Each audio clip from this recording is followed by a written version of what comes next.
This is the movie Age of Survival. A little girl and her father, who's a flying drone, genetically engineer plants to save humanity. The film starts with a short explanation in the credits. Future. To save ourselves from an ecological catastrophe, humanity started playing with genetic technologies. But since everything was done haphazardly, new microorganisms got loose, which led to the destruction of all edible animals and plants, and substantially people too. Survivors huddle in so-called citadels, where strict population control and the latest tech help them survive. The rest live a miserable existence on the Badlands, forced to trade with the city's oligarchs for seeds of genetically engineered plants, programmed so that the fruits that grow from them can't reproduce. In the opening scene, the main character, Vesper, alongside a drone flown by her father, scours the mud for edible roots. Having dug up some food, the girl returns home, carefully navigating around the tentacles of carnivorous plants protruding from the ground. Inside, she prepares a nutritious mix, pouring it into a bag which is subsequently hung next to her critically ill father's bed. The bag is used to feed him through a tube. After feeding her father, the heroine heads to the lab with a telepathically controlled drone accompanying her. Inside, the girl converses with a corpse dried by time and collects necessary apparatus for her own scientific experiments. She is interrupted by a suspicious noise outside, the source of which is one of the pilgrims, ill people who gather various junk and take it somewhere far away. Returning home, Vesper notices that the guards consist of predatory tentacles. Someone killed her with a knife in hand. She sneaks into the house, but no one is there. However, some things are damaged, including the power generator that supports her father's life support system. The girl goes to the nearest settlement for help, where she witnesses a terrible scene. Locals with traces of genetic degeneration on their faces surrounded the wounded Jag, an artificial test tube-grown creature for work. The village elder Jonas appears. He forces the culprit to finish off the wounded man. Jaga, to relieve him of the torment, although not immediately, the boy shreds the worker with a knife. After ordering the body to be removed, Jonas converses with Vesper, who happens to be his niece.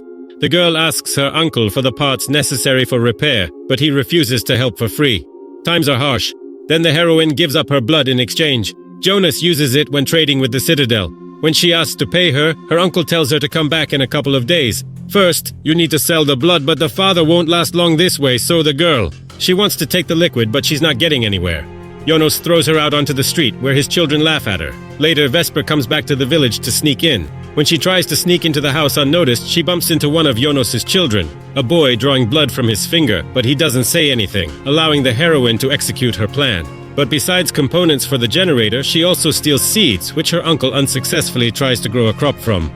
On her way back, the heroine sees a glider falling from the sky, but she doesn't pay it any mind. At home, she shows her father the stolen seeds, which she wants to try and genetically unlock so they can naturally reproduce. The next day, wandering through the forest, the girl finds a wounded woman, seemingly from the Citadel, judging by her clothes. She's already surrounded by blood-sucking plants. Noticing she's still breathing, Vesper detaches the flagella of the bloodsucker and drags the body home, where he treats the wounds and pulls out the parasites. The father is not satisfied that she brought a stranger, but the heroine believes she did the right thing. The saved one can be her ticket to a better life within the walls of the Citadel. Meanwhile, a woman named Camellia comes too. Hiding a knife under her pillow, she asks Vesper where her companion is. He must be found.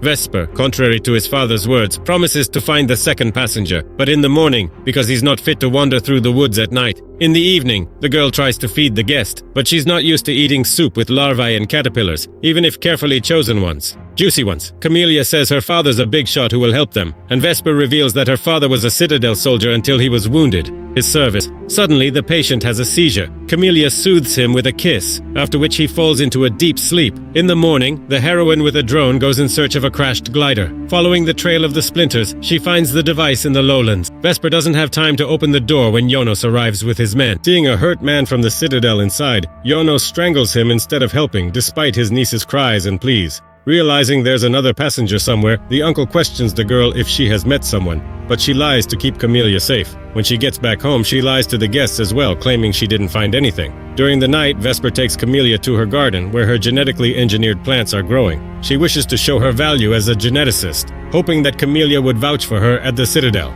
Inside the house, the girl opens up about her mother, and how she became sick and went away with the pilgrims. Next, they discuss a book about animals. Camellia, who has grown up in superior conditions, educates the girl about creatures that are extinct.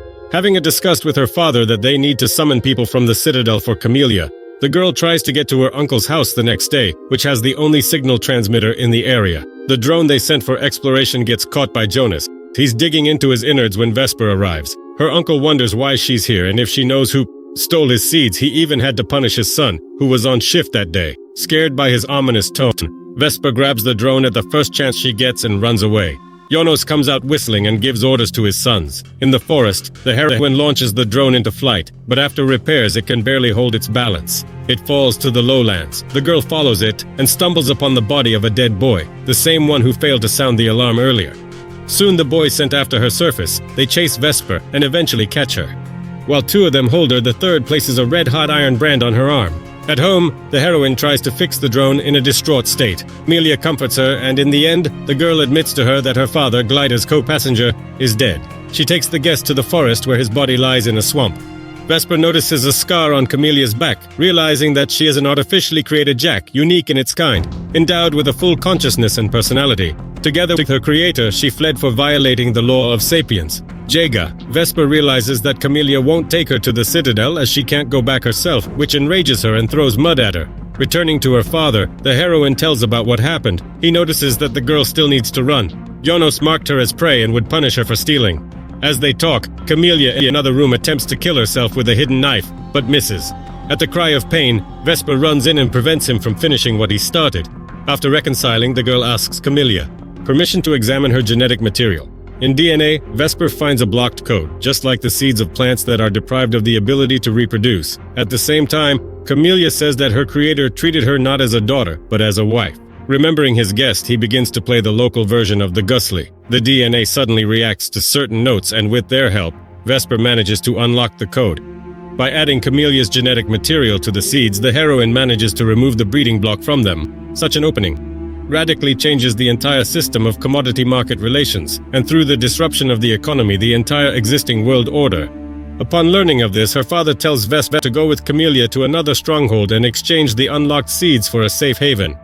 To finish the experiments, the girl goes to the laboratory. At this time, Jonas arrives at the house and finds Camelia there.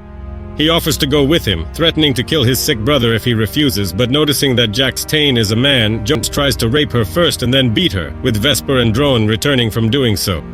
A brawl unfolds between Jonas and the girls, ending when they pin his hand to the table with a knife. The niece offers her uncle a deal where he leaves them be and in return gets unlocked seeds. Thus he'll have his own harvest and won't need to extract blood from the children for trading with the Citadel. However, upon returning to the village, the man makes contact with the Citadel via a transmitter and hands over the escaped Jag. In the evening, while Vesper is busy with experiments, the house comes under attack. Firstly, a sort of slush that resembles rapidly growing mold intrudes through the tiny opening beneath the door. People take refuge from it under the table, but it continues to creep closer. Suddenly, at the last minute, the mold halts and starts discharging poisonous but quickly fading smoke. Understanding that the soldiers are bound to arrive, the father directs his daughter and Camelia to flee to the garden. He himself intends to convince his former colleagues that there's no one else there. The soldiers show up at Jonas' house. He goes out to confront them without uttering a word and receives a bullet in his head. It should be recognized as an extra witness deservedly. The drone encounters the soldiers near the generator, which explodes after being shot, engulfing not only Vesper's father in flames, but also the soldiers who came for him.